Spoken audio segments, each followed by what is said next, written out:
Catherine Bernardo, totoo nga ba ang mga chismis di umano na si Catherine ay iniiwasan ng ilang mga actors and actresses dahil po sa pagkakalink nito sa isang politiko?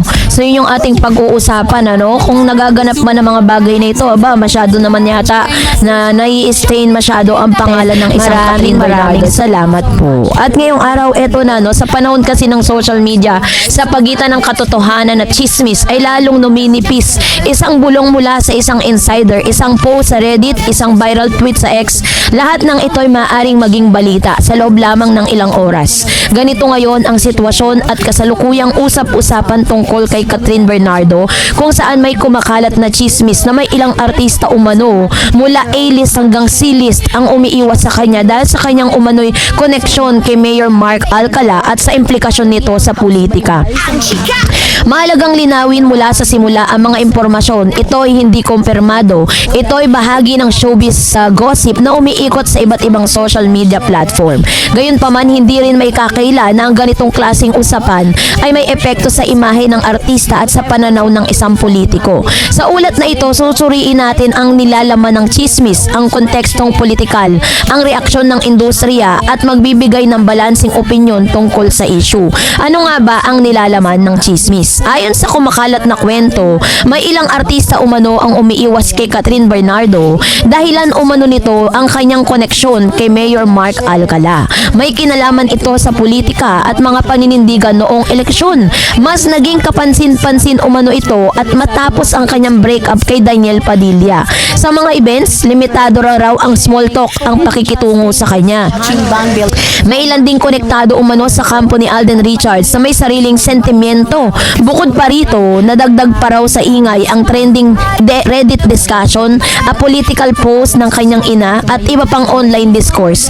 Ngunit muli, walang opisyal na konfirmasyon sa alinman sa mga ito. Ano? Kung talagang nanggaganap ito, parang sobrang ang pangit na naganap kay Miss Catherine. Wala po nang nai-connect yung kanyang pangalan kasi may mga bali-balita na may mga dati daw di umanong showbiz friends, ito pong si Miss Catherine, na ngayon ay umiiwas sa actress dahil nga daw sa pagkakalink nito kay Mayor Mark.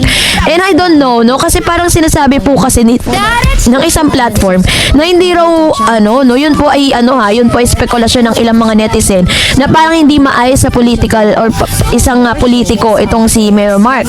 At nagkakaroon po ng political dynasty sa kanila pong lugar dahil mula po sa kanyang pinaka lolo hanggang sa eto na apo na si Mayor Mark ay naging isa sa mga namumuno sa nasabing probinsya. Kaya naman doon po nagmula, no, kasi sinasabi nila na pag meron daw political dynasty sa isang lugar, talagang may malaking korupsyon na nagaganap. Yun po ang kanilang spekulasyon. Pero yun nga, medyo tayo doon. Kailangan kasi meron po tayong mas malalim na investigasyon at papasok dyan yung politics, diba? So, hindi na bago ang koneksyon ng showbiz at politika sa Pilipinas. Maraming artista ang nag-i-endorso ng kandidato, nagpapahayag ng political stance o aktibong nakikilahok sa kampanya.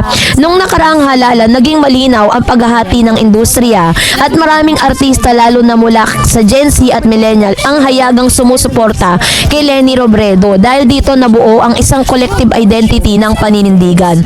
Kung ang chismis ay pagbabasihan ng sinasabing issue kay Catherine, ay tila hindi tugma sa dating sinusuportahan ng ilang artista. Ngunit mahalagang tandaan na ang personal na relasyon ay hindi laging political endorsement.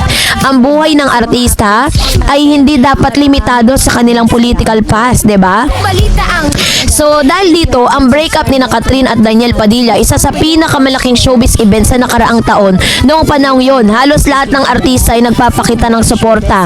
Maraming lumalapit at nagbibigay ng comfort, no? Kung totoo man ng chismis, ang sinasabing pagbabago ngayon ay mula sa open support na naging reserve interaction. Kumbaga parang dahil po dun sa pangyayari na to, yung mga dati po na talagang tagas na friendship, yung nakakausap ni Catherine, dahil pare-pareha sila ng political stance, 'di ba? Ngayon ay tila parang iniiwasan daw di umano, no? Ito pong si Miss Catherine. So it only shows na talagang napakalaki ng epekto nito. Ang dami pong pinagdaanan ni Catherine just to have Mayor Mark Alcala in her side, 'di ba? Ngunit maaari rin itong ipaliwanag sa ibang paraan. Maaaring kaya nagkakaroon lang ng small talks dahil sa busy schedule or natural na paglipas ng panahon at pagbabago ng social circles. Kasi kung mapapansin po ninyo, halos karamihan ng mga kasama ngayon ni Catherine Bernardo, yung kanyang mga friendship, kakaiba na, iba na.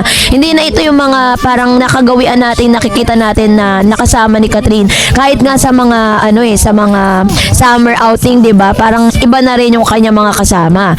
So, isa pang bahagi ng chismis ang umano'y PR issue na kinasasangkutan ni Alden Richards.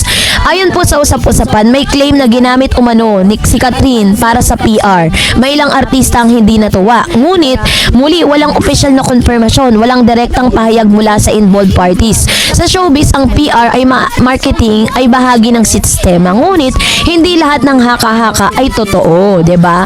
Ang isyong ito ay isang malinaw na halimbawa na ang kapangyarihan ng social media ay para ito ay lumakas. Paano ito lumalakas? Sa anonymous sources, repost at screenshot, echo chamber effect. Maraming tao ang nag-uusap tungkol sa isang bagay na nagmumukha itong totoo kahit wala namang solid na ebidensya. Yun ang yun ang nagpapasira talaga, 'di ba? So, dahil po dito, ayon sa chismis, ang mga C-list artist ay nananatiling tahimik, umiiwas makisawsaw at natatakot mawala ng endorsement.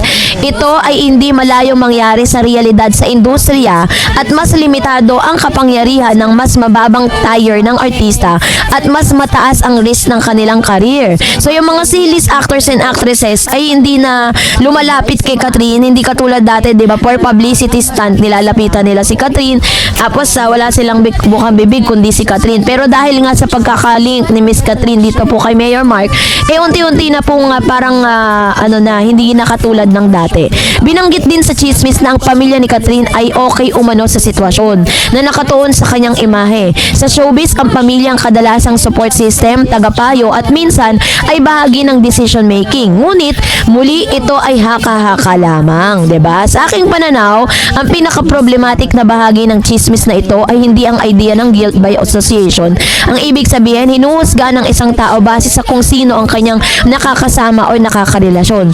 Ito ay mapanganib dahil nawawala ang individuality, nagiging unfair ang pagtingin at nagdudulot ng hindi kinakailangang dibisyon.